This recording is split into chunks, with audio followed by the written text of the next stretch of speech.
এরপর মেয়েটি চুপ করে আঙ্কেলের মোবাইলে সাহায্য করার একটি ভিডিও বানিয়ে দেয়। এরপর ছেলেটি মেয়েটিকে যাওয়ার জন্য ইশারা করে। তখন ছেলে আর মেয়েটি চলে যায়। এরপর আঙ্কেল এসে চেয়ারে বসে। তখন মেয়েটি বলে, খানা কতক্ষণে আসবে? আঙ্কেল বলে, 5 মিনিট লাগবে। মেয়েটি বলে, ততক্ষণ আমরা ছবি তুলে নেই।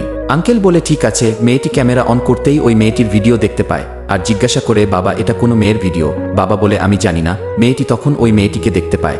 তখন ওই মেয়েটির সাহায্য করতে বলে আর এই মেয়েটি বলে তাকে সাহায্য করার দরকার। বাবা বলে, কিভাবে? মেয়েটি বলে, আমার কাছে একটি আইডিয়া আছে, তুমি বসো, আমি আসছি। এরপর মেয়েটি এসে বলে, আমার একটু টিস্যু লাগবে। ছেলেটি বলে, নিয়ে নিন। এরপর মেয়েটি ইচ্ছা করে ওই মেয়েটির উপরে কফি ফেলে দেয় আর বলে, দুঃখিত ভাই, আমি পরিষ্কার করিয়ে দিচ্ছি। ছেলেটি বলে, আমিও সাথে যাব। আর 3 জন সাথে আসে। ছেলেটি বাইরে দাঁড়ায় আর তারা দুজন ভিতরে যায়। এরপরে যা হলো তা অবশ্যই দেখবেন, কিন্তু তা দেখার আগে ভিডিওটি লাইক করে দাও, চ্যানেলটি সাবস্ক্রাইব করে দাও। লাস্টে আঙ্কেল এসে ছেলেটির সঙ্গে কথা বলতে থাকে আর তারা দুজন পালিয়ে যায়।